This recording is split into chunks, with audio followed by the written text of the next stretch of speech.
हमने ये रहा क्वेश्चन पहला, a diabetic patient is sweating trembling and anxious the nurse should first. मतलब क्या है, यहाँ पर डायबिटीज का पेशेंट है, उसको क्या हो रही है, स्वेटिंग हो रही है, पसीना आ रहा है, ट्रेमलिंग हो रही है, झुंझुनी हो रही है उसके अंदर, ठीक है, कपकपी हो रही है, और एनोक्सियस मतलब वो एनोक्सियस नजर आ रहा है, ठीक है। तो इस प्रकार का यदि पेशेंट है तो नर्स जो है वो फर्स्ट से पहला काम क्या करेगी, सबसे ऑप्शन है आपका एडमिनिस्टर इंसुलिन, क्या इंसुलिन एडमिनिस्टर करेगी, बी गिव ऑरेंज जूस उसको देगी, सी चेक यूरिन फॉर कीटोन, ठीक है, यूरिन जो है उसका चेक करेगी कीटोन्स के लिए, और डी होता है नोटिफाई द फिजिशियन जो उसको नोटिफाई करेगी।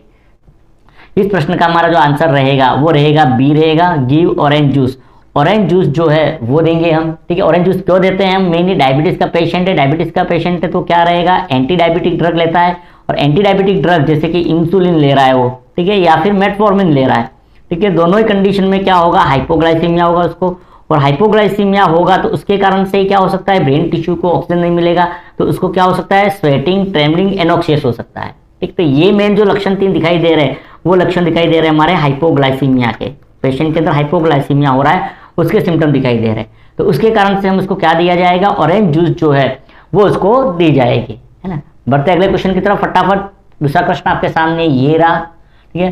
Question second, which of the following indicate fluid overload in A patient with ivy therapy.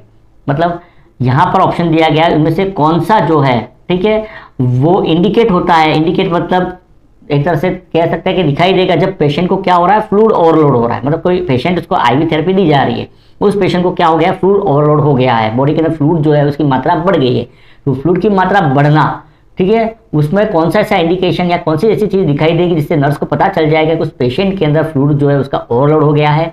Option A आपका ड्राई म्यूकस मेम्ब्रेन, मतलब म्यूकस मेम्ब्रेन का ड्राई होना, बी होता है फ्लैट नेक वेन, नेक की वेन जो उसका फ्लैट हो जाना, सी होता है क्रैकल इन लंग्स के अंदर क्रैकल साउंड सुनाई देना, डी होता है डिक्रीज ब्लड प्रेशर का कम होना।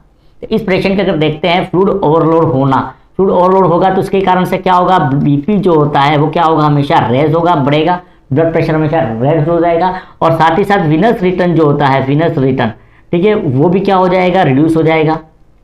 विनस रिटर्न में भी क्या होगा, विनस प्रेशर भी क्या होगा, बढ़ेगा, एक तरह से प्रेशर जो होता है वो भी क्या होगा, इंक्रीज होगा।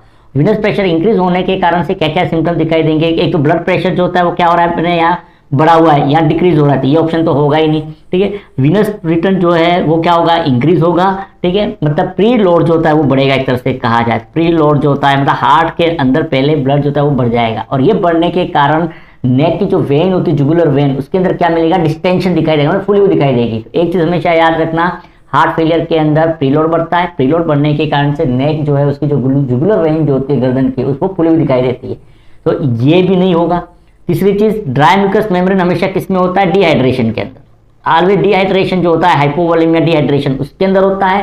फ्लूइड ओवरलोड मतलब फ्लूइड ज्यादा है बॉडी के अंदर तब तो होगा नहीं, तो ये भी नहीं होगा। तो सही उत्तर क्या रहेगा हमारा, क्रैकल इन लंग्स के अंदर क्रैकल साउंड जो सुनाई देगा, क्यों सुनाई देगा, विनस रिटर्न जो है वो इंक्रीज होने के कारण से मेनली क्या होगा, फ्लूइड जो होता है फ्लूइड, ठीक है, उसका रिटेंशन होगा, रिटेंशन इन लंग्स के अंदर फ्लूइड का रिटेंशन हो जाएगा, प्रीलोड बढ़ने के कारण फ्लूइड का लंग्स में रिटेंशन होने के कारण से पल्मोनरी एडिमा हो जाएगा उसको, पल्मोनरी एडिमा, और पल्मोनरी एडिमा होने के कारण से क्या सुनाई देगा, उसके अंदर क्रैकल साउंड जो होते हैं, लंग्स के अंदर क्रैकल साउंड जो होते हैं, बुलबुले जैसे आवाज जो है वो सुनाई देती है, ये पल्मोनरी एडिमा होने के कारण से, ठीक है। तो इस प्रश्न का उत्तर हमारा सी हो जाएगा। बढ़ते हैं तीसरे प्रश्न की तरफ। प्रश्न number 3, a patient on mechanical ventilation show high peak airway pressure, what should the nurse check first. मतलब एक पेशेंट है जो मैकेनिकल वेंटिलेटर के ऊपर है, ठीक है, और उसको क्या दिखाई दे रहा है, पेशेंट नर्स के अंदर का हाई पिक एयरवे प्रेशर, मतलब एयरवे का जो प्रेशर जो है, प्रेशर पॉइंट के अंदर उसके अंदर क्या हो रहा है, वो पिक हो रहा है, ठीक है, मतलब प्रेशर इंक्रीज हो रहा है, कुल मिला के कहे तो कंफ्यूज मत होना, एयरवे का प्रेशर जो होता है वो इंक्रीज हो रहा है। तो सबसे पहले नर्स जो है वो क्या चेक करेगी, फर्स्ट सिडेशन लेवल चेक करेगी, ए, बी एयरवे फॉर किंग और सिक्रेशन को चेक करेगी, सी वेंटिलेटर सेटिंग को चेक करेगी, और डी ब्लड गैस रिजल्ट को, मतलब एबीजी एनालिसिस जिसको कहते हैं, सिंपली कंफ्यूज मत होना, आर्टेरियल ब्लड गैस एनालिसिस उसको चेक करेगी। तो इस प्रश्न का सही उत्तर हमारा बी हो जाएगा, ठीक है। प्रेशर क्या हो रहा है, इंक्रीज हो रहा है एयरवे प्रेशर, और ये एयरवे प्रेशर जो है वो इंक्रीज कब हो रहा है, क्यों हो रहा है, मेनली ब्लॉकेज के कारण।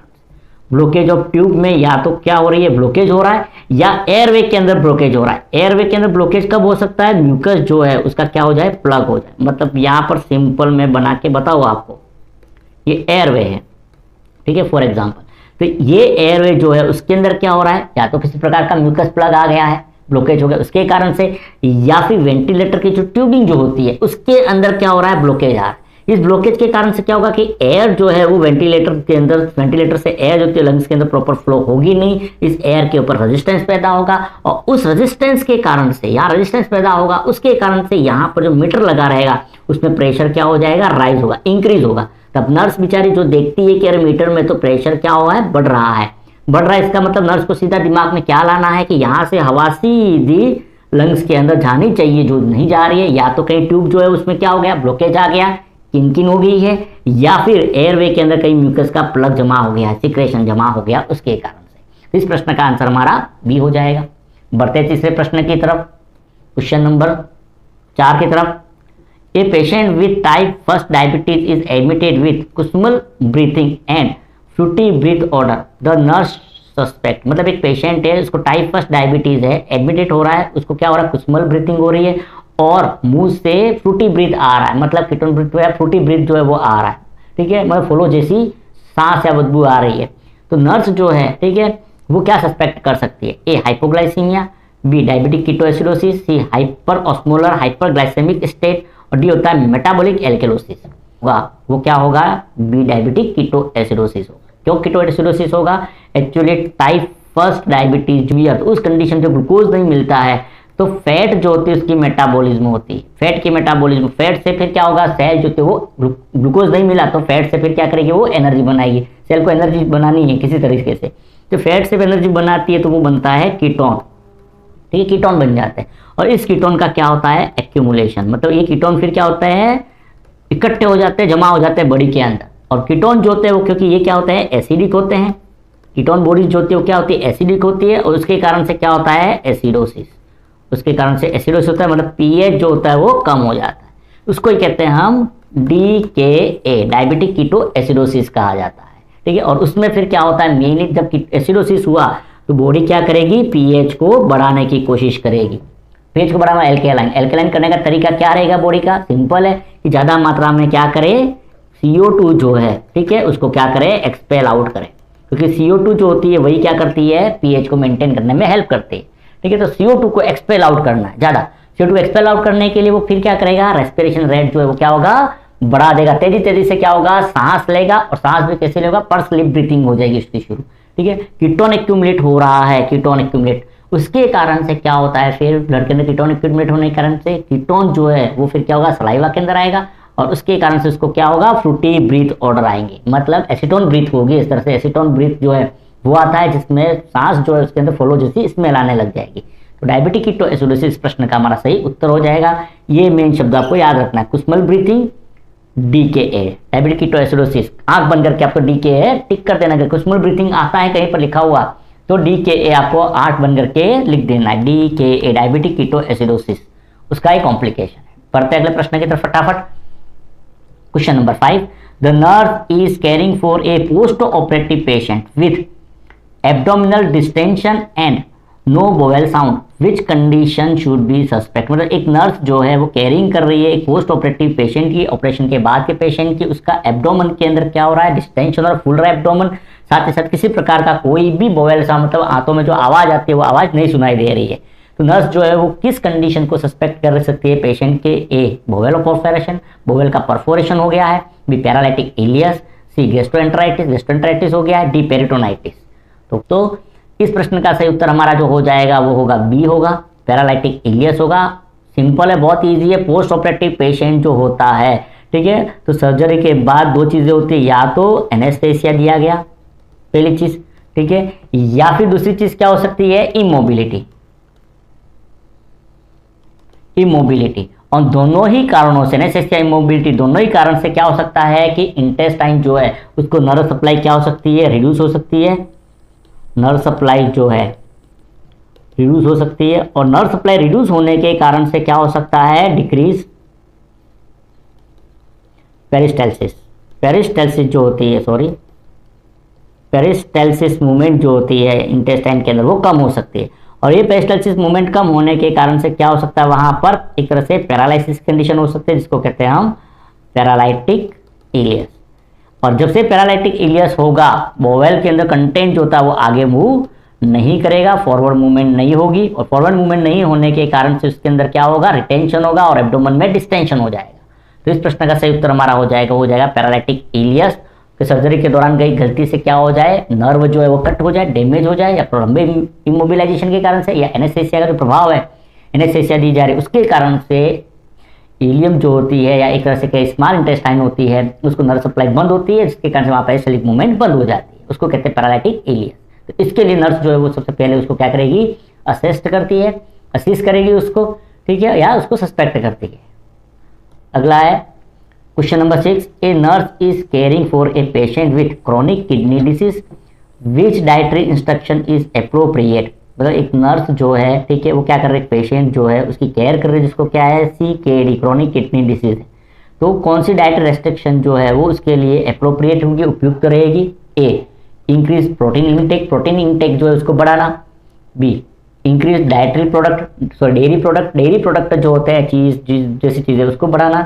सी ईट मोर साइट्रस फूड जो है वो ज़्यादा लेने के लिए कहेंगे। या D limit potassium rich diet. उस प्रश्न का सही उत्तर जो रहेगा हमारा, ठीक है, देखो पेशेंट को क्या हो रहा है, CKD क्रोनिक किडनी डिसीज हो रही है, और जैसे CKD होता है, ठीक है, रीनल फंक्शन जो होते हैं, रीनल फंक्शन मतलब किडनी के जो कार्य जो होते हैं वो क्या हो जाएंगे, इम्पेयर्ड हो जाएंगे। इम्पेयर्ड मतलब किडनी बराबर काम नहीं करेगी। जब किडनी बराबर काम नहीं करेगी तो किडनी का एक काम होता है, वो होता है एक्सक्रीशन। किसका एक्सक्रीशन? एक्सक्रीशन ऑफ पोटेशियम का क्या करना, एक्सक्रीशन करना। बाकी चीजें तो एक्सक्रीट करती है, किडनी बाहर निकालती है, लेकिन पोटेशियम को भी क्या करती है, किडनी के द्वारा बाहर निकलता है। वो पता ही होगा आपको, डिस्टर कन्वर्टेड ट्यूब्यूल पे एल्डोस्टेरोन हार्मोन के प्रभाव से, ठीक है। तो ये क्या हो जाएगा, रिड्यूस, किडनी फंक्शन रिड्यूस होने के कारण उसका पोटेशियम का एक्सक्रीशन जो होता है, पोटेशियम का बाहर निकलना वो कम हो जाएगा। पोटेशियम भी ब्लड में बाहर निकलना कम होगा तो क्या होगा, इंक्रीज पोटेशियम रिटेंशन। पोटेशियम का रिटेंशन जो होता है वो बढ़ेगा और उसके कारण से increase serum potassium level, blood के अंदर पोटेशियम का लेवल बढ़ जाएगा और उसके कारण से हो जाएगा उसको हाइपरकैलेमिया हुआ। यदि हाइपरकैलेमिया होता है तो वो सीधा अफेक्ट करेगा किसको, कार्डिक फंक्शन को। हार्ट जो है उसके पूरे फंक्शन को क्या करेगा, प्रभावित कर देगा, नर्व कंडक्शन को प्रभावित करेगा, साथ ही साथ हार्ट जो है मायोकार्डियम उसके कॉन्ट्रैक्शन को भी क्या करेगा, प्रभावित करेगा। तो सबसे पहला काम हमारा क्या रहेगा, इस हाइपरकैलेमिया जो है, ठीक है, उसके ऊपर ध्यान देना, उस पर ध्यान देना। यदि पेशेंट को क्या है, CKD है तो उसके लिए नर्स को क्या करना पड़ेगा कि CKD पेशेंट में नर्स को पता है कि हाइपरकैलेमिया होता है, तो उसको क्या करेगी, पोटेशियम रिच डाइट जो है वो क्या कर देगी, लिमिट करेगी। तो हमेशा याद रखना है, CKD का पेशेंट है तो उसको लो पोटेशियम डाइट दी जाती है, मतलब ऐसा खाना जिसके अंदर पोटेशियम कम हो वही खाना उसको दिया जाता है।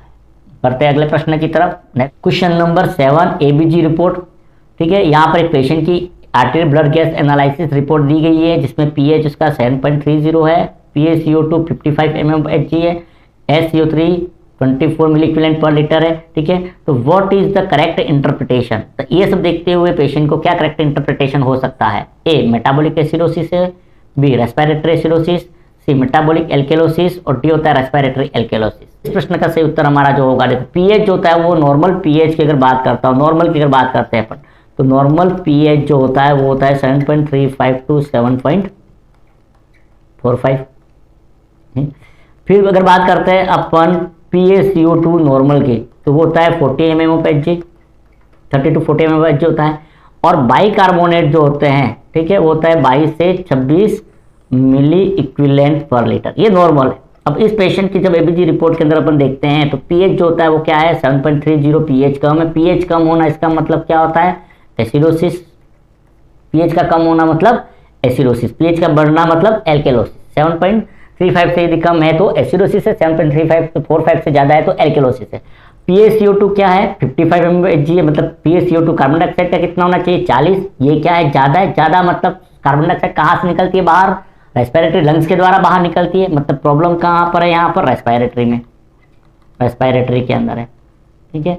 और बाइकार्बोनेट का लेवल कितना है, 24 है, 22 से 26 तक होना चाहिए नॉर्मल, मतलब ये क्या है, नॉर्मल है। तो यहाँ पर ये पेशेंट की जो एपीजी रिपोर्ट है वो क्या कहती है, उसको रेस्पिरेटरी एसिडोसिस। तो बी ऑप्शन जो है हमारा रेस्पिरेटरी एसिडोसिस वो यहाँ पर सही हो जाएगा इसका। ठीक है, बढ़ते अगले क्वेश्चन की तरफ। 8वां क्वेश्चन जो है आज का, फटाफट मैंने कहा फास्ट चलूंगा मैं ताकि मैक्सिमम क्वेश्चन सॉल्व करवा दूं, फिर नेक्स्ट क्लास के अंदर और धीरे धीरे चलेंगे। A patient lab report show, एक पेशेंट की लैब रिपोर्ट क्या शो कर रही है, sodium 120 मिलीक्विलेंट per litre, potassium 4.2 milliequivalent per litre, chloride 98 milliequivalent per litre. What symptom is suspected, मतलब इस पेशेंट में कौन से सिम्टम दिखाई देंगे, A confusion and seizure, B muscle rigidity, C bradycardia और डी डायरिया। ठीक है, तो ये कौन से सिम्टम जो है इस पेशेंट के अंदर दिखाई देंगे। इन्फॉर्मेशन की, यदि आप नर्सिंग कंपटीशन एग्जाम की तैयारी कर रहे हैं तो जीएनए नर्सिंग एकेडमी जो है, ठीक है, जयपुर के अंदर, जिसका यूट्यूब चैनल भी है जीएनए नर्सिंग एकेडमी करके, वो सर्च करके या जीएनए नर्सिंग एकेडमी जो है, ठीक है, वो ज्वाइन कर सकते हैं। ऑफलाइन ऑनलाइन दोनों ही फैसिलिटी है, उसके बारे में मैं एक और क्लास के अंदर आपको बता दूंगा डिटेल के अंदर, है ना।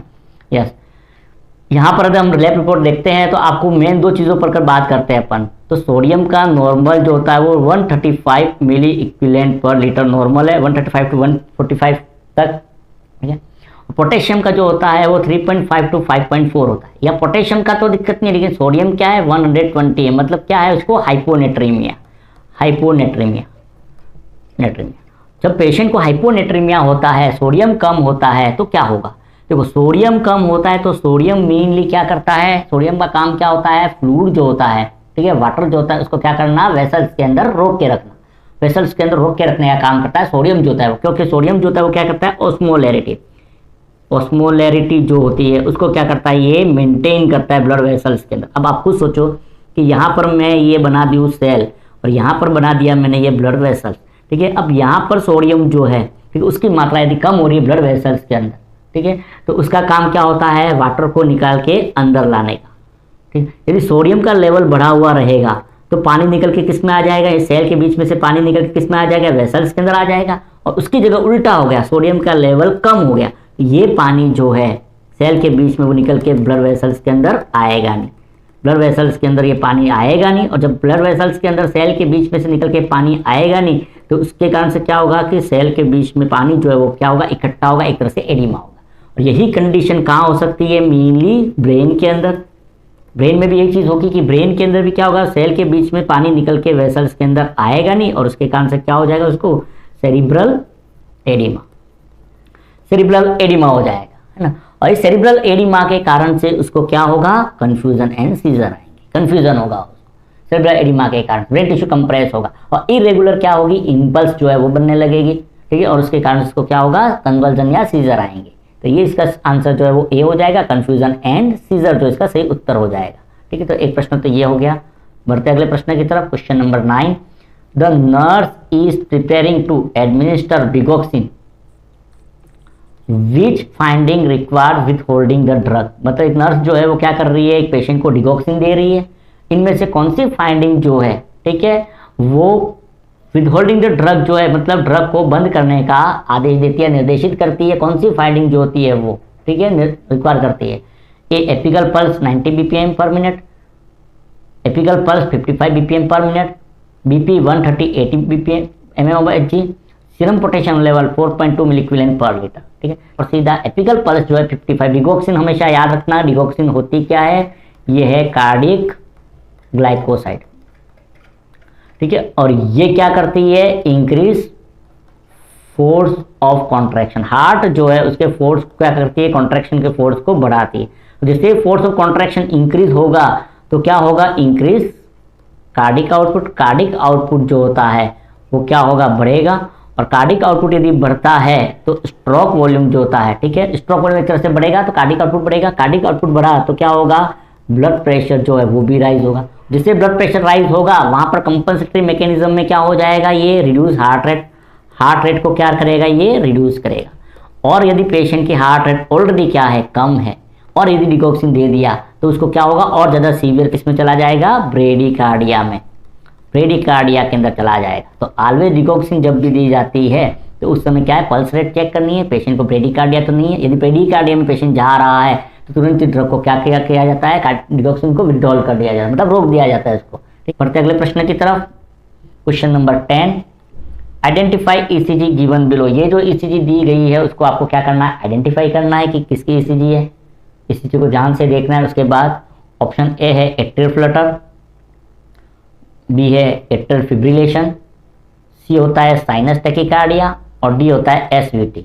ईसीजी को देखना है ध्यान से, ईसीजी को देखो क्या क्या चीज़ें मिलती है। हमेशा ईसीजी जब भी आपको करना है, सॉल्व करने का तरीका बताता हूँ, ऐसी ईसीजी कोई आती है तो सबसे पहले आपका काम रहेगा वो रहेगा रेट को कैलकुलेट करो, रेट कैलकुलेट करने का ज़्यादा डिटेल में नहीं जाना है, बहुत सारे तरीके हैं, 10 तरीके हैं। अपन को तो सिंपल तरीका है कि 300 divide by large box in are, ठीक है। मतलब सिंपल है कि 300 में लार्ज बॉक्स जो होते हैं, ठीक है, एक आर वेव जो होते हैं, दो आर वेव के बीच में लार्ज बॉक्स कितने हैं उसको क्या कर दो आप डिवाइड कर देना।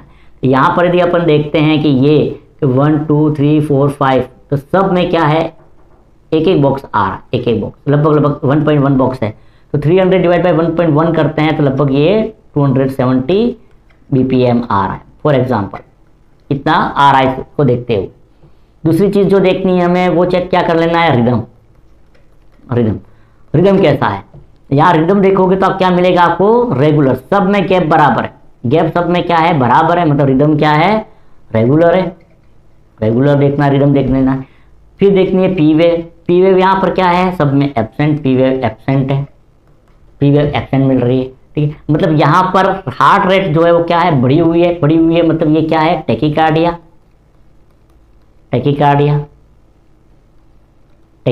होती है, ठीक है। फिर देखना हमें क्यूआरएस कॉम्प्लेक्स, तो क्यूआरएस कॉम्प्लेक्स यदि हम देखते हैं तो ये क्या है 1 से भी कम, मतलब 1 से भी कम। नॉर्मल क्यूआरएस कॉम्प्लेक्स का कितना होता है 0.8 टू 1.08 टू 1.2 सेकंड का होता है, यहाँ पर है 0.04 सेकंड का, एक ही बॉक्स मिल रहा है, मतलब ये क्या है नेरो क्यूआरएस कॉम्प्लेक्स हो रहा है, ठीक है। तो ये चीज इंडिकेट करती है मेनली, ठीक है, वो इंडिकेट करती है एसवीटी को। एसवीटी का सुप्रा वेंट्रिकुलर टैकीकार्डिया। यदि आप ईसीजी को पूरा पढ़ना चाहते हैं तो आप कमेंट करना, हम ईसीजी की पूरी थ्योरी क्लास जो है, थ्योरी क्लास वो पढ़ेंगे, लगभग 2 से 3 घंटे की हो सकती है, 3 घंटे से ज़्यादा टाइम लग सकता है। नॉर्मल एक क्लास में नॉर्मल पढ़ लेंगे और एक क्लास में एबनॉर्मल, तो 5-6 घंटे की ईसीजी जो है वो हम पढ़ लेंगे कंटिन्यूस। यदि आप कमेंट करोगे, कमेंट के आधार पर कितने कमेंट आते हैं ईसीजी को लेके, तो उसके आधार पर मैं ईसीजी की क्लास जो है वो ले लेंगे हम, कंप्लीट नॉर्मल और एबनॉर्मल, जिससे ईसीजी से रिलेटेड सभी क्वेश्चन आपके जो है डाउट वो क्लियर हो जाएंगे एक ही क्लास के अंदर 2-3 घंटे की। तो ये जो है, ठीक है, नेरो है क्यूआरएस कॉम्प्लेक्स, इसलिए सुप्रा वेंट्रिकुलर टैकीकार्डिया उसको कहते हैं, ठीक है। यदि यही चीज जो है ये वाइड होता तो वो फिर कहलाता वेंट्रिकुलर टैकीकार्डिया हो रहा है, यहाँ पर हार्ट रेट बीपीएम ज्यादा है, उसको कहते हैं हम टैकीकार्डिया, क्योंकि पी वेव एब्सेंट है, क्यूआरएस नेरो है, इसके कारण से क्या है सुप्रा वेंट्रिकुलर टैकीकार्डिया होता है, ठीक है। बढ़ते अगले क्वेश्चन की तरफ, ये रहा question number 11। If a nurse evaluate the ECG and see a sawtooth P wave, what will be the diagnosis then, ठीक है। मतलब एक नर्स जो है वो ईसीजी को इवैल्यूएट करती है, क्या देख रही है सॉ-टूथ पी वेव देख रही है, पी वेव जो है सॉ-टूथ है, तो what will be diagnosis then, उसको क्या डायग्नोसिस हो सकता है, A atrial flutter, B first degree heart block, C atrial fibrillation और D ventricular tachycardia. Sawtooth P wave sawtooth कब होती है, नॉर्मल ईसीजी में बना रहो आपको कि ये होती है हमारी पी वेव, पी बनता है क्यू, फिर बनता है आर, फिर बनता है एस और फिर बनता है यहाँ पर टी वेव, ये चीज होती है नॉर्मल। पी जो होता है वो होता है एट्रियल डीपोलराइजेशन, एट्रियम की मसल्स में जो कॉन्ट्रैक्शन होता है वो पी इंडिकेट करता है, ठीक है। क्यूआरएस जो होता है वेंट्रिकल के अंदर डीपोलराइजेशन, वेंट्रिकल कॉन्ट्रैक्ट होता है उसको इंडिकेट करता है, जबकि टी जो होता है वो वेंट्रिकल रिलैक्स होता है, जिसको वेंट्रिकुलर रिपोलराइजेशन कहते हैं, वो इसको इंडिकेट करता है ईसीजी के अंदर, ठीक। अब यहाँ पर क्या दिखाई दे रहा है हमें, सॉ-टूथ पी वेव, सॉ-टूथ मतलब आरी के दांतों के समान पी वेव, या मैं एक पी वेव बनाता हूँ, फिर पी वेव बनाई, 2 पी वेव बन गई, फिर उसके बाद क्यूआरएस कॉम्प्लेक्स आ रहा है, ठीक है, फिर टी वेव आ रही, फिर 2 पी वेव आ रही है, फिर क्यूआरएस कॉम्प्लेक्स आ रहा है। मतलब यहाँ पर क्या बन रहा है, यहाँ सिंपल वे में देखें तो एक्स्ट्रा पी वेव बन रही है, एक्स्ट्रा पी वेव, ठीक है। और एक्स्ट्रा पी वेव बन रही है, उसके कारण से क्या होगा कि पी वेव किसको इंडिकेट करती है, एट्रियल डीपोलराइजेशन को इंडिकेट करती है।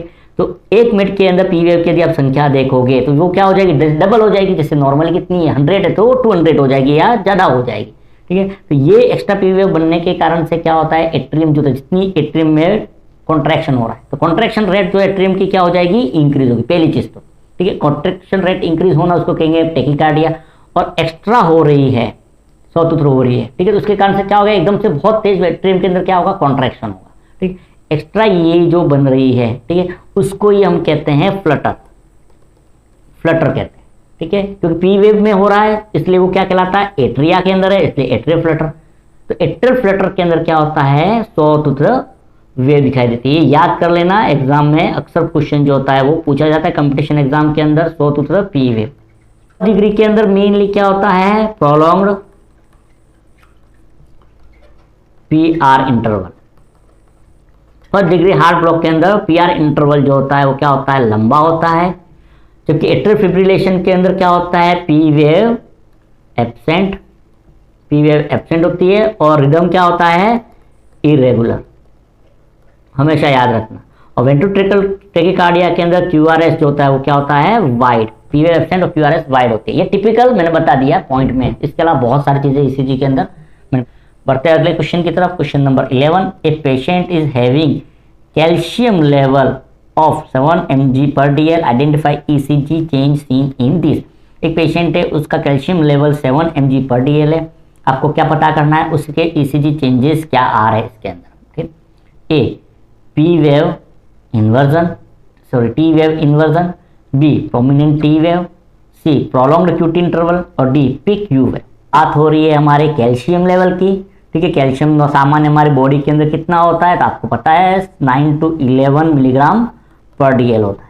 जब कैल्शियम 7 है इसका मतलब ये पेशेंट किस में चला गया, हाइपोग्लाइकेमिया, ठीक है। अब इस कैल्शियम का ईसीजी से क्या संबंध है, ईसीजी से कैल्शियम का ईसीजी से संबंध होता है, कहाँ होता है कि जो मायोकार्डियम जो होती है, मायोकार्डियम, ठीक है, उसके अंदर जो कॉन्ट्रैक्शन होता है, मायोकार्डियम में कॉन्ट्रैक्शन होता है वो किसकी बदौलत होता है, इस कैल्शियम के कारण से होता है, ठीक। कैल्शियम क्या होता है, अंदर जाता है उस समय, ये कैल्शियम जो अंदर जाता है वो जाता है प्लेटू फेज के अंदर, प्लेटू फेज के अंदर, प्लेटू फेज जो होती है उसके अंदर कैल्शियम क्या होता है, वो क्या होता है, अंदर जाता है मायोकार्डियम की सेल के अंदर, उसके बाद मायोकार्डियम में कॉन्ट्रैक्शन होता है और उसके कारण से ईसीजी जो होती है, ईसीजी के ऊपर क्या बनता है, एसटी सेगमेंट। ये जो एसटी सेगमेंट जो है वो बनता है, ठीक है। यदि कैल्शियम का लेवल क्या होगा, स्लो, हाइपोकैल्सीमिया हो जाएगा। तो आप खुद सोचो, कैल्शियम का यदि लो लेवल कम रहे, हाइपोकैल्सीमिया रहेगा तो कैल्शियम क्या होगा, धीरे धीरे अंदर जाएगा, स्लो इन्फ्लक्स होगा, कैल्शियम धीरे धीरे अंदर जाएगा। और जैसे स्लो इन्फ्लक्स होगा कैल्शियम का, ये एसटी सेगमेंट जो है वो क्या हो जाएगा, प्रोलॉन्ग, लंबा हो जाएगा। अगर फास्ट ज्यादा कैल्शियम होता तेजी से अंदर चला जाता, एसटी सेगमेंट छोटा। लेकिन यहाँ पर मैं ईसीजी बना के बताता हूँ आपको सीधा, ये पी वेव बना, ये क्यूआरएस कॉम्प्लेक्स बना हमारा, ठीक है, और उसके बाद बनती है ये टी वेव, ये टी वेव। तो ये जो है एस और टी, ठीक है, तो ये जो एसटी सेगमेंट जो होता है, ठीक है, ये कैल्शियम का प्लेट टू फेज जो होती है, मायोकार्डियम प्लेट टू फेज, उसके कारण कैल्शियम यदि धीरे धीरे अंदर जाएगा तो उसके कारण से क्या होगा, इस तरह की ईसीजी बन जाएगी हमारी। अब एसटी सेगमेंट बना और एसटी सेगमेंट क्या हो जाएगा, लंबा, प्रोलॉन्ग। जिससे एसटी सेगमेंट लंबा होगा, यहाँ से क्यू और टी का गैप जो होता है, क्यू टी, जिसको क्यू टी इंटरवल कहते हैं, इंटरवल, वो भी क्या हो जाएगा, लंबा होगा। क्यूटी इंटरवल के साथ साथ हार्ट रेट भी क्या होगी, कम हो जाएगी, ठीक है। तो यहाँ पर क्यूटी इंटरवल जो होता है, एसटी सेगमेंट लंबा होने के कारण से क्यूटी इंटरवल भी क्या हो जाएगा, लंबा हो जाएगा, प्रोलॉन्ग हो जाएगा। तो इस प्रश्न का सही उत्तर होगा हमारा क्यूटी इंटरवल जो है वो प्रोलॉन्ग होना, लंबा होना। तो आगे समझ में, एक और ईसीजी से रिलेटेड क्वेश्चन है, चलो question number 13। Identify ECG given below. ये जो ईसीजी दिया गया है फोटो किसका है, आपको आइडेंटिफाई करना है। A first degree heart block, B second degree heart block type first, C second degree heart block type second, D third degree heart block. और यहाँ पर ईसीजी को आपको ध्यान से देखना है, ठीक है। सबसे पहला मैंने वही कहा था आपको कि रेट, हमेशा ईसीजी जैसे ही आपके सामने आती है, हार्ट रेट का कैलकुलेशन, हार्ट रेट का कैलकुलेशन कैसे करोगे, 300 डिवाइड बाय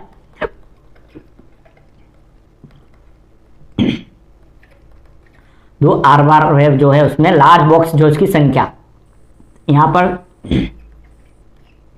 300 डिवाइड बाय 1 2 3 3 और 1/2 3.2 है, 3.2 है, लगभग 4 मान के चलो आप। 3.2 से 1 2 3 4 मान के चलो, लगभग 4 के आसपास मान लो। 4 के आसपास मतलब 75 BPM ये आ जाएगा हमारा हार्ट रेट। रिदम जो है वो क्या है, रेगुलर है, नॉर्मल है, ठीक है।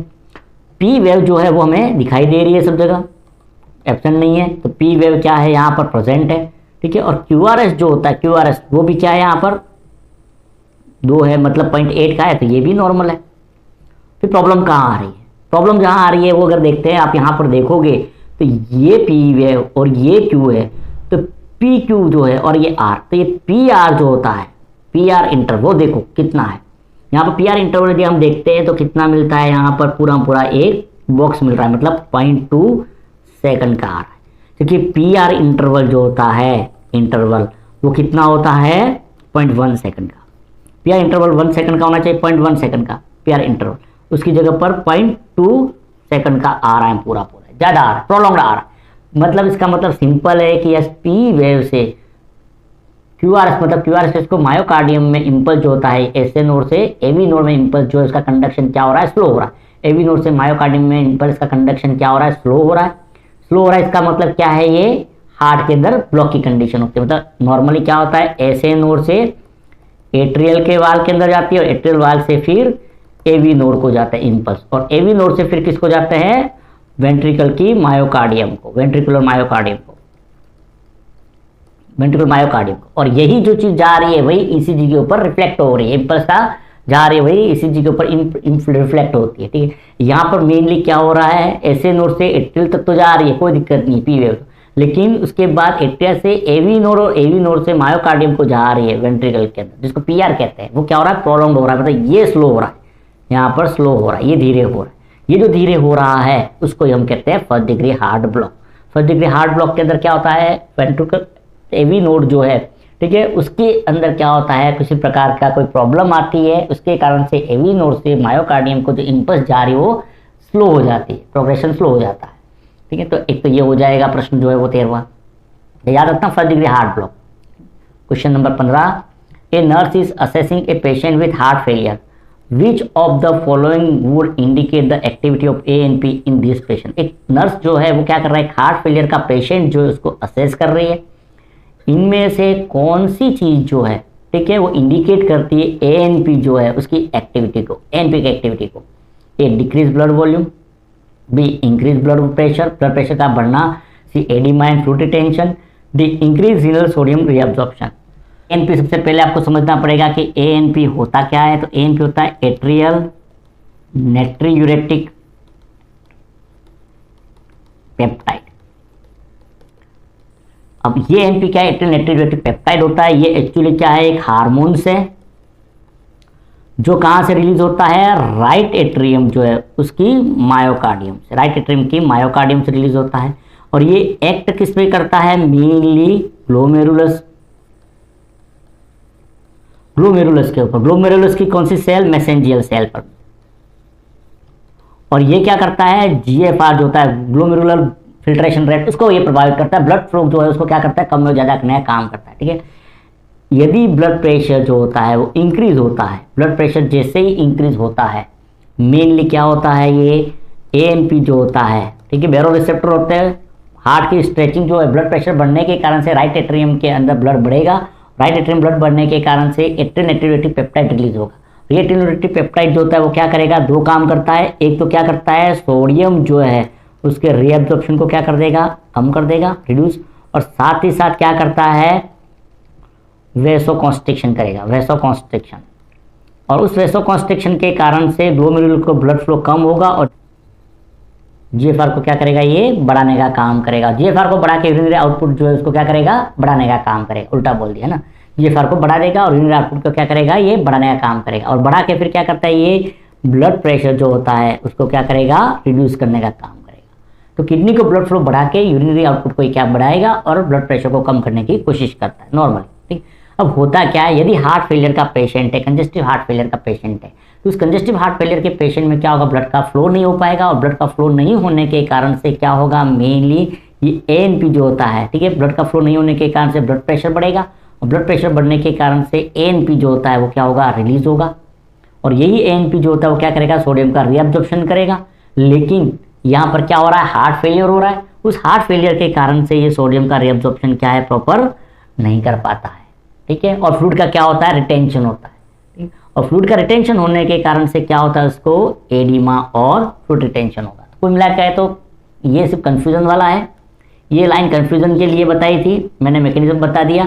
मेन ध्यान आपको यहाँ देना है, हार्ट फेलियर का यदि पेशेंट है तो उस हार्ट फेलियर के पेशेंट में क्या होगा, एडिमा और फ्लूइड रिटेंशन होगा। एडिमा और फ्लूइड रिटेंशन होता है, और एडिमा फ्लूइड रिटेंशन जो होता है वो किसके कारण से होता है, फ्लूइड ओवरलोड के कारण से। और उस कंडीशन में फिर एएनपी जो होता है वो क्या होगा, सिक्रेशन बढ़ जाएगा। तो एक तो ये हो जाएगा क्वेश्चन जो होता है वो आपका।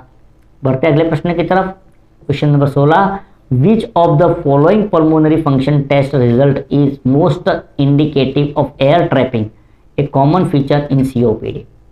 ठीक है, तो इनमें से कौन सा फंक्शन टेस्ट जो है पीएफटी, उसका रिजल्ट जो है वो एयर ट्रैपिंग को क्या कर रहा है, इंडिकेट कर रहा है। किसके अंदर, सीओपीडी का पेशेंट है, कोई क्रॉनिक ऑब्स्ट्रक्टिव पल्मोनरी डिसीज का पेशेंट है उसके लिए। ए है डिक्रीज रेसिडुअल वॉल्यूम, बी होता है increase residual volume and increase total lung capacity, C होता है normal residual volume and decrease vital capacity, D होता है increase FEV1 and decrease FEV1 FVC ratio.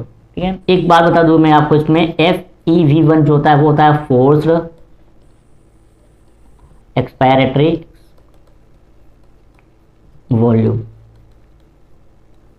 In first second में जो है वो, ठीक है, एक्सपायरेटरी वॉल्यूम। और FVC का मतलब होता है forced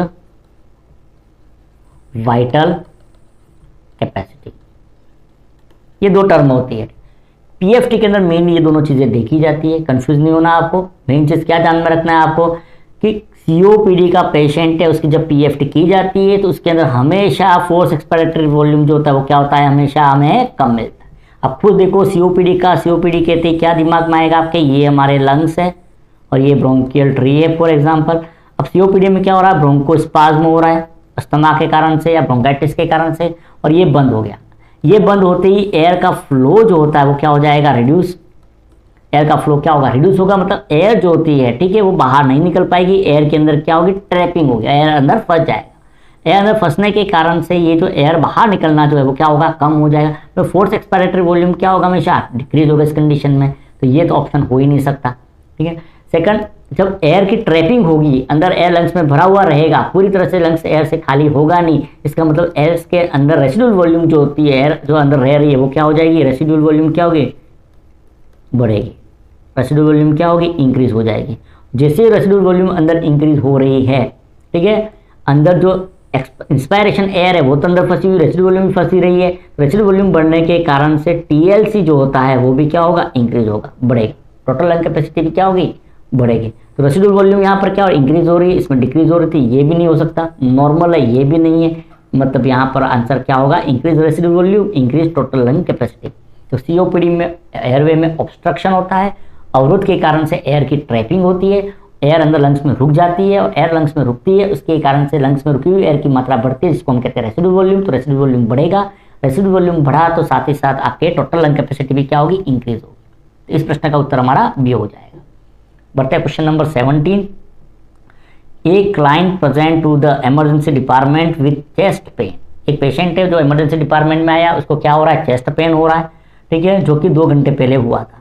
the health care provider suspect A myocardial infection. Health care provider को क्या लग रहा है, उसको क्या हो रहा है, मायोकार्डियल इन्फेक्शन हो रहा है। Which cardiac enzyme is the most specific indicator of myocardial injury and would be expected to rise first. मतलब कौन सा मायोकार्डियल जो होता है एंजाइम, ठीक है, स्पेसिफिक पूछा गया यहाँ, स्पेसिफिक इंडिकेट मायोकार्डियल इंजुरी को। ए है क्रिएटिनिन काइनेज, बी होता है ट्रोपोनिन, सी होता है मायोग्लोबिन, डी होता है लैक्टेट डिहाइड्रोजन। सभी मायोकार्डियम की इंजुरी में इंक्रीज होते हैं, लेकिन स्पेसिफिक कौन सा है जो सबसे पहले होता है, तो वो होता है ट्रोपोनिन फर्स्ट। ट्रोपोनिन फर्स्ट जो होता है, ठीक है। एक और चीज याद रखते हैं, हालांकि सबसे पहले कौन सा होता है, मायोग्लोबिन होता है, लेकिन not specific for myocardium. MI के लिए स्पेसिफिक नहीं है मायोग्लोबिन, इसलिए कौन सा है, ट्रोपोनिन फर्स्ट होता है। अदरवाइज फर्स्ट सबसे पहला यदि सिर्फ कार्डिक एंजाइम आता है, ओनली कार्डिक एंजाइम राइज होता है, सिर्फ कार्डिक एंजाइम केवल, तो मायोग्लोबिन आएगा। लेकिन यदि स्पेसिफिक इंडिकेटर आता है, स्पेसिफिक फॉर मायोकार्डियल इंजुरी, तो फिर क्या आएगा, ट्रोपोनिन फर्स्ट आ जाएगा उसमें। ठीक है, तो एक प्रश्न ये हो गया। बढ़ते हैं अगले प्रश्न की तरफ। आइडेंटिफाई ईसीजी, ईसीजी को आइडेंटिफाई करना है। काय की ईसीजी है ये, ईसीजी आपके सामने है, काय की लग रही है देख के। तो ईसीजी को तो देखते हैं, ऑप्शन है आपका sinus tachycardia, B atrial flutter, C second degree heart block और डी वेंट्रिकुलर टेकिकार्डिया। तो यहाँ पर सिंपल है, कुछ नहीं है इसके अंदर, कुछ नहीं दिखाई दे रहा आपको। ठीक है, पहाड़ी पहाड़ नजर आ रहे हैं। जब भी ऐसे पहाड़ी पहाड़ नजर आ रहा है तो उसमें आपको सबसे पहले तो रिदम देखना है, रेड देखनी है। तो रेड तो इसमें कुछ कह ही नहीं सकते, क्या इरेगुलर रेड है रेड तो। ठीक है, ये जो बड़े हुए दिख रहे हैं वो क्या है, क्यूआरएस कॉम्प्लेक्स है। क्यूआरएस मतलब यहाँ पी वेव क्या हो रही है, absent, P wave absent. QRS complex क्या हो गया यहाँ पर, चौड़ा वाइड, क्यूआरएस कॉम्प्लेक्स वाइड हो गया यहाँ पर। ठीक है, उसके बाद बाकी कुछ चीज़ें जो है वो नहीं दिखाई दे रही, सबको ओवरलैप कर लिया है। मतलब यहाँ पर वेंट्रिकल जो होता है, ठीक है, क्यूआरएस कॉम्प्लेक्स वाइड है, इसका मतलब क्या है, वेंट्रिकल के अंदर डिपोलराइजेशन क्या हो रहा है, बहुत ही ज़्यादा हो रहा है। वेंट्रिकुलर डिपोलराइजेशन क्या हो रहा है, बहुत ही ज़्यादा। उसने क्या कर लिया, ओवरटेक कर लिया। ठीक है, मतलब वेंट्रिकल के मायोकार्डियम के अंदर क्या हो रहा है, बहुत ज़्यादा कॉन्ट्रैक्शन हो रहा है और उसके कारण से रेट क्या हो रही है, बढ़ रही है। रेट का बढ़ना, ठीक है, इसमें हार्ट रेट कैलकुलेट करोगे तो आपको 250 से ऊपर मिलेगी। रेट का बढ़ना उसको कहेंगे हम टेकिकार्डिया। और क्योंकि वेंट्रिकल के अंदर डिपोलराइजेशन हो रहा है इसलिए ये कौन सा हो जाएगा, वेंट्रिकुलर टेकिकार्डिया हो जाएगा। तो इस प्रश्न का उत्तर है वेंट्रिकुलर टेकिकार्डिया। साइनस टेकिकार्डिया जब भी पूछा जाएगा, साइनस कहा, इसका मतलब क्या है, मेनली साइनस ऐसे नोड से इंपल्स जनरेट हो रही है, इसका मतलब इसमें पी वेव क्या रहेगी, प्रेजेंट रहेगी। ठीक है, यहाँ तो पी वेव एब्सेंट रहती है, ये तो ऑप्शन हो ही नहीं सकता। एट्रियल फ्लटर के अंदर कह रहा होता है, एट्रियल फ्लटर कह रहा है मतलब एट्रियम के अंदर कॉन्ट्रैक्शन हो रहा है, पी वेव इसमें भी क्या रहती है, प्रेजेंट रहती है। यहाँ पी वेव गायब है, मतलब ये नहीं हो सकता। सेकंड डिग्री हार्ट ब्लॉक के अंदर जब बात होती है सेकंड डिग्री हार्ट ब्लॉक की, ठीक है, तो सेकंड डिग्री हार्ट ब्लॉक क्या होता है, एवी ब्लॉक इसको कहते हैं, एवी ब्लॉक, एट्रियोवेंट्रिकुलर ब्लॉक होते हैं। एवी ब्लॉक यदि हो रहा है तो प्रॉब्लम कहाँ आएगी, यहाँ पर क्यूआरएस कॉम्प्लेक्स में आएगी प्रॉब्लम। ठीक है, मेनली, या फिर एवी नोड से मायोकार्डियम को जो जा रहा है उसमें प्रॉब्लम आएगी। ठीक है, इंपल्स जो है ऐसे नोड से एट्रियम के अंदर, उसमें कोई दिक्कत नहीं आएगी। ठीक है, उसमें प्रॉब्लम नहीं आएगी, मतलब एट्रियम से में कॉन्ट्रैक्शन जो है वो होंगी। तो ऐसे नोड से एट्रियम के अंदर अगर इंपल्स जाएगी, एट्रियम कॉन्ट्रैक्शन होंगे तो पी वेव क्या रहेगी, वहां पर भी प्रेजेंट रहेगी। इसमें पी वेव क्या होती है, प्रेजेंट रहती है। ठीक है, इसलिए ये भी ऑप्शन नहीं होता, इसमें पी वेव एब्सेंट है। इसको देखते हुए ये होता है वेंट्रिकुलर टेकिकार्डिया। ठीक है, तो बढ़ते अगले क्वेश्चन की तरफ। Question number 19, xanthochromia of CSF is most commonly seen in which condition. Xanthochromia जो होता है सीएसएफ का पूरा नाम है सेरेब्रोस्पाइनल फ्लूइड का, वो सामान्यतः किस कंडीशन में दिखाई देता है। ऑप्शन ए है बैक्टीरियल मेनिंजाइटिस के अंदर, बी होता है सब एरेक्नोइड हेमरेज के अंदर, सी होता है मल्टीपल स्क्लेरोसिस के अंदर, डी होता है ट्यूबरकुलोसिस मेनिंजाइटिस के अंदर। किसके, सीएसएफ का जेंथोक्रोमिया। जेंथोक्रोमिया का मतलब क्या होता है, पहले तो ये समझो, जेंथोक्रोमिया का मतलब होता है येलो सीएसएफ। सीएसएफ जो है सेरेब्रोस्पाइनल फ्लूइड वो क्या हो रहा है, येलो हो रहा है। ये येलो सीएसएफ जो है वो मेनली किसके कारण से होता है, वो होता है बिलीवर्डिन के कारण। बिलीवर्डिन इन सीएसएफ के अंदर बिलीवर्डिन हो है उसके कारण से। अब सीएसएफ के अंदर बिलीवर्डिन जो है वो कहाँ से आता है, बिलीवर्डिन जो आता है वो आता है आरबीसी के डिस्ट्रक्शन के कारण। आरबीसी का डिस्ट्रक्शन हो जाए उसके कारण से। तो सीएसएफ में आरबीसी आएगा कहाँ से, अंदर कोई ब्लीडिंग हो रही है, हेमरेज हो रहा है उसके कारण से। मतलब किसके कारण से हो रहा है, हेमरेज के कारण से हेमरेज हो रहा है। हेमरेज कौन सा, सब एरेक्नोइड हेमरेज। सब एरेक्नोइड हेमरेज के अंदर क्या होता है, यदि सब एरेक्नोइड हेमरेज होता है तो अर्ली है तो लाल कलर का आएगा, लेकिन बाद में कुछ टाइम बाद 12 घंटे या 24 घंटे बाद क्या होता है कि आरबीसी का क्या होता है, डिस्ट्रक्शन होता है। आरबीसी डिस्ट्रक्शन के कारण से भाई आरबीसी के अंदर क्या हीमोग्लोबिन है उसका ब्रेकडाउन होगा। हीमोग्लोबिन का ब्रेकडाउन होगा तो क्या होगा, ग्लोबिन अलग, हीम पार्ट अलग होगा। हीम पार्ट के अंदर बिलीवर्डिन पिगमेंट होता है, उस पिगमेंट के कारण से सीएसएफ क्या होगा, येलो कलर का दिखाई देगा। येलो कलर का दिखाई देना उसको हम कहते हैं जेंथोक्रोमिया कहा जाता है। ठीक है, तो इस प्रश्न का आंसर हमारा जो है वो कौन सा होगा, subarachnoid haemorrhage. Question number 20, a positive result in the urea breath test indicate. Urea breath test के अंदर पॉजिटिव रिजल्ट जो है वो क्या इंडिकेट करता है, A normal gastric acid secretion, B presence of H pylori infection, C malabsorption syndrome, D increase blood ammonia level. Urea breath test जो है वो मेनली किसको इंडिकेट करता है? तो यूरिया ब्रीथ टेस्ट जो है वो इंडिकेट करता है H pylori infection, Helicobacter pylori infection को। एक्चुअली एच पाइलोरी बैक्टीरिया जो होता है, ठीक है, उसके अंदर क्या होता है? यूरियस एंजाइम होता है, एंजाइम। और ये यूरियस एंजाइम जो होता है वो मेनली करता क्या है? यूरिया जो होता है, यूरिया उसको कन्वर्ट करता है अमोनिया में और उसके साथ बनाता है कार्बन डाइऑक्साइड बनाने का काम करता है, ठीक है। तो मेनली तो एक तो कॉमन चीज होगी कि एच पाइलोरी बैक्टीरिया जो होता है उसमें जो एंजाइम होता है यूरियस, ये यूरियस एंजाइम क्या करता है? यूरिया जो है उसको अमोनिया के अंदर और कार्बन डाइऑक्साइड के अंदर ब्रेक डाउन करता है, ठीक। यही चीज को देखते हुए फिर क्या करते हैं कि पेशेंट जो होता है उसको कार्बन लेबल्ड क्या दिया जाता है? यूरिया लिया जाता है कुछ अमाउंट, स्मॉल अमाउंट के अंदर, ठीक है, सर्व किया जाता है। और ये कार्बन लेबल यूरिया जब पेशेंट लेगा, ठीक है, तो उसके कारण से क्या होगा? ये यूरिया जो होगा वो अमोनिया के अंदर प्लस लेबल कार्बन जो है, लेबल कार्बन में यहाँ स्टार डाल देता हूँ, कार्बन आइसोटोप वाला, ये कार्बन आइसोटोप वाला, ये कार्बन डाइऑक्साइड के अंदर बदल देगा। ये कार्बन डाइऑक्साइड जो होता है, ठीक है, वो कैसा है? लेबल या रेडियो एक्टिव आइसोटोप जो होता है कार्बन, वो वाला कार्बन डाइऑक्साइड है, ठीक है, लेबल्ड कार्बन वाला कार्बन डाइऑक्साइड है। ये फिर क्या होगा? एब्जॉर्ब होगा ब्लड के अंदर स्टोमक से, और स्टोमक से एब्जॉर्ब होने के बाद ये क्या होगा? एक्सपेल आउट होगा, एक्सपेल आउट फ्रॉम ब्रीथ के द्वारा, सांस के द्वारा ये बाहर आएगा, सिर्फ ब्रीथ के द्वारा बाहर आएगा। ये सांस के द्वारा, ब्रीथ के द्वारा जब बाहर आ रहा है तो उसके अंदर मेन चीज क्या चेक करते हैं? यही चेक करते हैं कि ये जो कार्बन डाइऑक्साइड जो है उसके अंदर क्या कार्बन आइसोटोप है या नहीं है। यदि कार्बन आइसोटोप है, इसका मतलब क्या है कि ये जो यूरिया दिया गया था उसका क्या कर दिया? अमोनिया और कार्बन डाइऑक्साइड में ब्रेक डाउन दिया, और यही कार्बन डाइऑक्साइड जो है वो ब्रीथ के द्वारा बाहर आ रही है। इसका मतलब अंदर क्या है? एच पाइलोरी बैक्टीरिया प्रेजेंट है जो क्या कर रहा है? इसको ब्रेक डाउन कर रहा है। यदि ये नहीं है, नेगेटिव आता है, ठीक है, जो सांस छोड़ी उसमें कोई कार्बन आइसोटोप वाला नहीं है, इसका मतलब उसको जो यूरिया दिया गया था, ठीक है, उसका ब्रेक डाउन हुआ नहीं है, कार्बन जो है, लेबल कार्बन जो है वहां से सेपरेट हुई नहीं है, क्योंकि एच पाइलोरी बैक्टीरिया वहां है ही नहीं, वो फिर क्या हो जाएगा? नेगेटिव। यदि नहीं है तो नेगेटिव, ये प्रेजेंट है तो इसका मतलब पॉजिटिव। तो ये मेनली चेक किया जाता है एच पाइलोरी जो है उसके इन्फेक्शन को चेक करने के लिए। बढ़ते अगले क्वेश्चन की तरफ। Question number 21, A 24-year-old mail with muscular build show serum creatinine level 1.4 milligram पर DL but normal GFR, the case is most likely. एक 24 साल का आदमी है जो कैसा है? बॉडी बिल्डर है, मस्कुलर बॉडी है उसकी, बॉडी बिल्डर है, ठीक है। उसका serum calcium level, serum creatinine level कितना है? 1.4 मिलीग्राम पर DL, लेकिन GFR क्या है उसकी? नॉर्मल है। तो ये किसका केस है? ए क्रोनिक किडनी डिसीज का, बी प्री रीनल एजोटेमिया का, सी हाई मसल्स मास का, डी लेबोरेटरी इरोर का। क्या लेबोरेटरी इरोर है? कौन सा सही हो सकता है? तो यहाँ पर जो दिया गया है तो वो दिया गया है क्रिएटिन लेवल 1.2, ठीक है, 0.5 to 1.2 होना चाहिए। उसकी जगह पर स्लाइटली क्रिएटिन लेवल क्या है?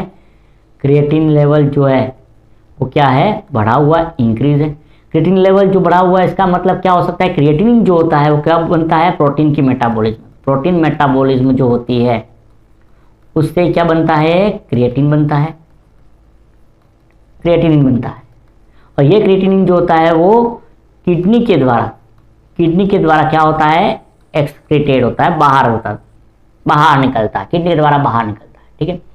अब जब भी GFR जो होती है, GFR ग्लोमेरुलर फिल्ट्रेशन रेट जो है वो यदि रिड्यूस होगी, कम होती है, तो क्रिएटिनिन का लेवल क्या होगा? बढ़ा हुआ। तो क्रिएटिनिन का लेवल यदि बढ़ा हुआ है ब्लड के अंदर, जितना ज़्यादा ब्लड जाएगा उतना ज़्यादा क्रिएटिनिन क्लियर होगा, उतना ज़्यादा छलनी होगी उसकी। लेकिन यहाँ पर क्या हो रहा है? GFR जो है वो क्या है? हमारा नॉर्मल है, सामान्यतः है। तो क्या होता है? नॉर्मल, यदि एबनॉर्मल किडनी में कोई बीमारी है तो GFR क्या हो जाएगा? उसका कम, फिल्ट्रेशन रेट कम हो जाएगी। जिससे फिल्ट्रेशन रेट कम होगी, फिल्टर नहीं होगा ब्लड, और क्रिएटिनिन का लेवल ब्लड के अंदर क्या होगा? बढ़ जाएगा। तो वो तो हम कह देंगे कि उसको किडनी की बीमारी। लेकिन यदि क्रिएटिनिन का लेवल बढ़ा हुआ है, इसका मतलब सीधा है किडनी में कोई प्रॉब्लम है, पहली चीज़ तो ये दिमाग में आएगा। लेकिन यदि क्रिएटिनिन का लेवल बढ़ा है लेकिन GFR नॉर्मल है, GFR नॉर्मल है, फिर भी यदि क्रिएटिनिन का लेवल बढ़ा हुआ मतलब किडनी में प्रॉब्लम नहीं है, तो क्रिएटिनिन क्यों बढ़ा? क्रिएटिनिन किस लिए बढ़ता है कि प्रोटीन के मेटाबॉलिज्म क्या हो रही है यहाँ पर? ज़्यादा। प्रोटीन के मेटाबॉलिज्म क्या होगी? ज़्यादा होगी, तो क्रिएटिनिन का क्या होगा? निर्माण भी ज़्यादा होगा। क्रिएटिनिन का निर्माण यदि ज़्यादा होगा तो GFR तो नॉर्मल रहेगी, लेकिन क्रिएटिनिन का लेवल बढ़ा हुआ रहेगा। और प्रोटीन मेटाबॉलिज्म कब ज़्यादा होगी? जब प्रोटीन का मास जो है, मास वो क्या है? ज़्यादा है। जैसे जिम करने वाला है, तो जिम करने वाले जो व्यक्ति होते हैं, एक्सरसाइज बहुत ज़्यादा करते हैं, स्टेरॉइड जो लेते हैं, एक्सरसाइज ज़्यादा करते हैं, उनमें हो सकता है क्रिएटिनिन का लेवल क्या हो, ज़्यादा मिल सकता है, थोड़ा ज़्यादा मिल सकता है, मतलब हाई मसल मास इसके अंदर कारण हो सकता है। हाई मसल मास जो है, मसल मास ज़्यादा है तो प्रोटीन की मेटाबॉलिज्म ज़्यादा होगी और क्रिएटिनिन का निर्माण भी ज़्यादा होगा। बढ़ते अगले प्रश्न की तरफ। The preferred site for bone marrow biopsy in adult, adult के अंदर बोन मेरो बायोप्सी की प्रीफर्ड साइट कौन सी होती है? A posterior iliac crest, B anterior crest, C lumbar spinous process, D all of above. याद रखते हैं इस प्रश्न का सीधा आंसर है वो है A posterior iliac crest. Posterior iliac crest जो होती है वो प्रीफर्ड साइट होती है बोन मेरो बायोप्सी के लिए। यूजुअली सबसे पहले इसको प्रायोरिटी दी जाती है पोस्टीरियर इलियक क्रेस्ट को, ठीक है। किसी कारणवश यदि इन्फेक्शन के कारण या कोई और बीमारी के कारण से ये नहीं दी जाती है तब सेकेंडरी प्रायोरिटी दी जाती है एंटीरियर इलियक क्रेस्ट को। यदि किसी कारणवश एंटीरियर इलियक क्रेस्ट से भी नहीं ली जाती है, ठीक है, नहीं लिया गया, तो उस कंडीशन में फिर लंबर स्पाइनस प्रोसेस या फिर स्टर्ना, ये दो जो है वो रहते हैं बोन मेरो बायोप्सी के अंदर। ये लास्ट ऑप्शन है, ये दोनों क्या है, लास्ट ऑप्शन रहते हैं। अदरवाइज सबसे पहला तो पोस्टीरियर इलियक क्रेस्ट जो इसको ही प्रीफर किया जाता है। चलो आज का लास्ट प्रश्न इसके साथ ही समाप्त करेंगे हम। Question number 23, A nursing officer evaluate CSF report of a patient which CSF finding is typical of bacterial meningitis. मतलब एक नर्सिंग ऑफिसर जो है वो क्या कर रहा है, CSF जो है सेरेब्रोस्पाइनल फ्लूइड, इसकी रिपोर्ट को क्या कर रहा है, इवैल्यूएट कर रहा है। CSF जो है उसकी फाइंडिंग जो है, ठीक है, मतलब कौन बैक्टीरियल मेनिंजाइटिस के अंदर कौन सी CSF की फाइंडिंग जो है वो दिखाई देती है, या कौन सी फाइंडिंग आती है CSF के अंदर जो इंडिकेट करती है कि पेशेंट को बैक्टीरियल मेनिंजाइटिस है। Option A low protein low glucose high lymphocytic pleocytosis, B high protein low glucose neutrophilic pleocytosis, C normal protein normal high glucose neutrophilic pleocytosis, high protein high glucose lymphocytic pleocytosis. तो इस प्रश्न का सही उत्तर हमारा जो रहेगा हमेशा कौन सा रहेगा, बी रहेगा। एक चीज़ हमेशा रट डालना, ये चीज़ भूलना नहीं है आपको, ठीक है। बैक्टीरियल मेनिंजाइटिस जब भी होती है, बैक्टीरियल मेनिंजाइटिस, ठीक है, उसके अंदर प्रोटीन जो होता है, प्रोटीन और ग्लूकोज, ये चीज़ें चेक की जाती है। तो प्रोटीन जो होता है बैक्टीरियल मेनिंजाइटिस के अंदर वो हमेशा क्या मिलता है, बढ़ा हुआ, जबकि ग्लूकोज क्या मिलता है, कम मिलता है। ये चीज़ याद, प्रोटीन बढ़ा हुआ मिलेगा, ग्लूकोज का लेवल कम मिलता है। मल्टीपल स्क्लेरोसिस जो होता है, मल्टीपल स्क्लेरोसिस, ठीक है, उसके अंदर भी प्रोटीन का लेवल क्या होता है, बढ़ा हुआ मिलता है, ग्लूकोज का लेवल भी बढ़ा हुआ मिल सकता है। एक और होता है वायरल मेनिंजाइटिस होता है, वायरल मेनिंजाइटिस, ठीक है, तो उसके अंदर ग्लूकोज का लेवल जो है, ठीक है, प्रोटीन का लेवल भी कम होता है, ग्लूकोज का लेवल भी आपको कम मिल सकता है, लो प्रोटीन लो ग्लूकोज, ठीक है। तो ये मेन चीज़ आपको याद रखना है। तो एक तो बैक्टीरियल मेनिंजाइटिस के अंदर हमेशा क्या होगा, हाई प्रोटीन लो ग्लूकोज, ये रट डालना है। और न्यूट्रोफिल प्लियोसाइटोसिस मतलब WBC काउंट जो होता है वो भी क्या मिलता है, इंक्रीज मिलता है, बढ़ा हुआ मिलता है। तो ये मेन जो था वो क्वेश्चन हो जाएगा। आज का हमारा अंतिम प्रश्न था।